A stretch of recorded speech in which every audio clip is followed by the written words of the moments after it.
Okay, so this video is gonna be all over the place as I just ate a piece of Parmesan cheese and now my throat is closing up. But here's a question I'd like to hear your answer to. What do millennials, Gen Z, and Gen Alpha have in common? If you answer crippling existential dread and low self-esteem, you'll be correct. The answer to that is childhood memories from multi-generational franchises. Besides the mega brands everyone is familiar with, back when cocaine was used to treat patients, or the year 1969, the new generations were introduced to concepts never seen before at their local toy store and on the CRT. We finally had something to claim as our own and not leech off the other content made in yesteryear. And one of those ideas was Pokemon. Jesus, another Pokemon topic? I've been talking about this a lot recently. I need to start changing it up soon. But there is a reason why I keep bringing it up. Pokemon is an unkillable franchise. It's like a phoenix rising from the ashes each time the popularity dies down just a little. Just look at 2020 for instance. Out of nowhere, everyone's doing these $10,000 base set box openings. Pokemon, just like Lazy Town memes, keeps on resurfacing every few years, gathering more and more people to consume the products. While those Pokemon videos were fun to watch, along with the other card opening videos, it got me thinking about the trading card game and how much it changed over the years. Anyone born after 1985 will buy at least one Pokemon pack during their lifetime, whether it be your birthday or your dying wish. The forces of nature will attract you to the local toy store and make you purchase a booster pack. Most people experience what the franchise stops at their early to mid-teenage years, but you still dabbled with the trading card games afterwards. You would start to notice the conspiracy that's been hiding beneath the surface for the past few years. Now, what I'm about to say is highly secretive, and the big state controlling the TCG industry doesn't want people to know about this incident and will silence anyone who speaks about this matter. Think about it. Have you ever seen anyone talk about this topic with the same flow, cadence, and video length? Didn't think so. That's because they were all eliminated. So if you want to spread the awareness and expose big state, big TCG, drop a like on the video so more people can see the message. For the folks who got into Pokemon at an early age, you probably know where I'm going with this. But for the new people into the Pokemon TCG, the hit points or HP of a Pokemon is getting out of control. I want you to look at Gen 1 cards and compare them to the latest expansion. What the f? The power creep we are experiencing is insane. HP is more inflated than the Venezuelan dollar. The funny thing is, up until Gen 5, everything was relatively reasonable. From 1999 to 2013, the bar for the highest HP went from 120 to 180, a 50% increase in what, 14 years? Honestly, not that bad. But now look at the newest expansion. All of the legendaries are above 200. What? That's some mega power creeping right there. And you know what's even worse?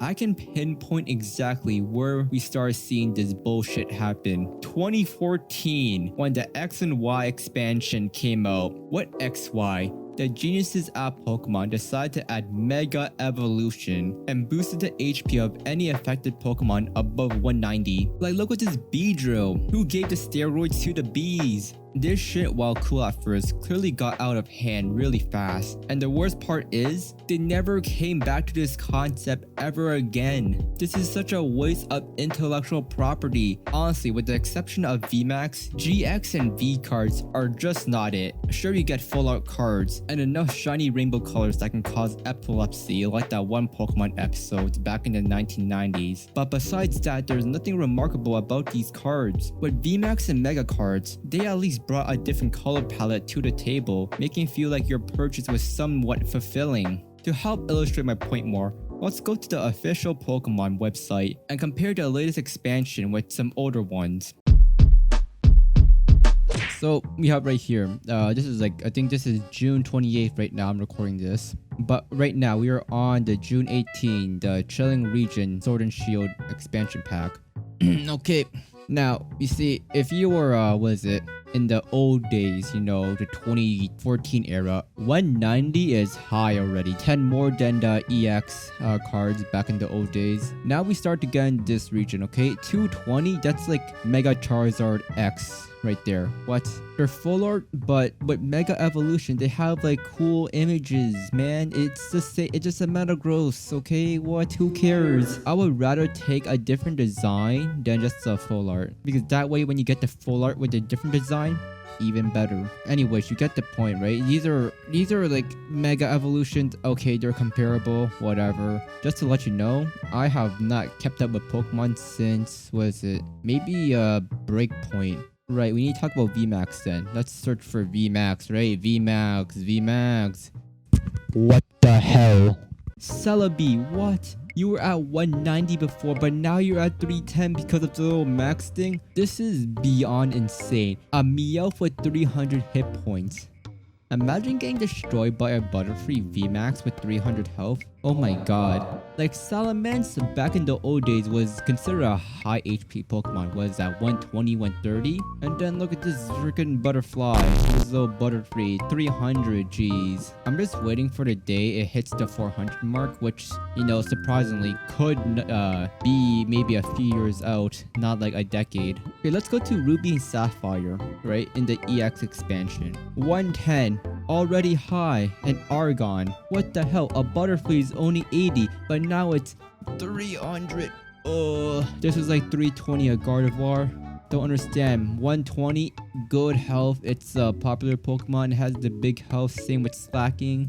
Like, look at all these cards. These are all reasonable. But then Power Creep happens, and now Waterfall would do like 300 damage for some reason. Let's compare it to Black White Treasures. Okay, see, still reasonable up into 2013, okay? 130 for Snipier, whatever, pronounced that wrong. You get the point. Everything was okay. 100 for a Crab. 160, this is where we start to see, was it? Some kind of power creep, but honestly it's still fine. Emboar 150. 150 for your favorite Pokemon. Reshiram 180 EX. That's like the highest we'll ever see. And then we go into here. Ready? You want to see XY? You want to see the pain that was XY? Bruh. 190 is the lowest, bro. Reshiram could have been like a Mega, even though it doesn't fit with the timeline, but you get the point. Literally separation of 10 hit points and then you're golden. 230 for Salamander, and now he's at like, what, 320?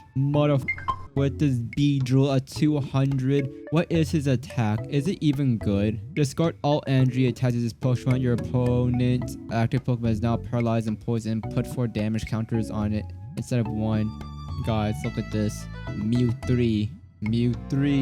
Okay, so you see where I'm coming from, right? The stupid power creep. Highest we will ever go. 230. Whatever. Cool.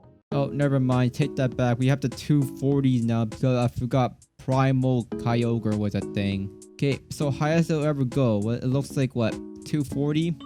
240 it looks like, but it's for like the chunky boys. Even Rayquaza couldn't get up there. Only 230. Ha! Imagine getting the freaking colorless Rayquaza for 220. And then we're here, right? Back to the beginning. Okay, let's look at the V cards first, because that's like the EX, if you will, for this season. V cards, doo-doo ass. No legendary EX cards will go up to 200, okay?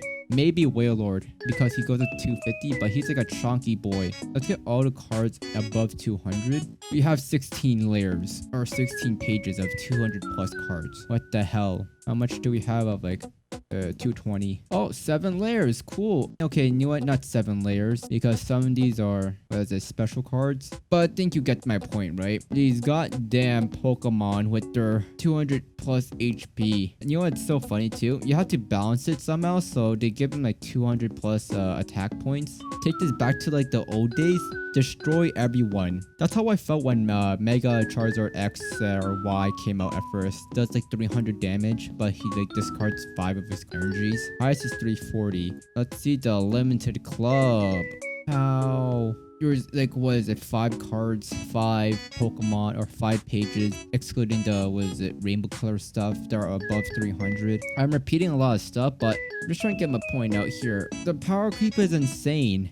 Look at this. Where are we, like 25 years in or 26 years in? Mega hyperinflation from the last 6 years. But alas, what's done is done, and any new legendary or community loved Pokemon will be subject to this power creep, leaving behind the other not so popular Pokemon. Alright, that's about it. My name is Apolic. If you enjoyed this style of content, go ahead, leave a like on the video, comment down your favorite Pokemon. And if you're new around here or keep coming back to this channel, get subscribed so you never miss out on any of my uploads, and I will talk to you all later.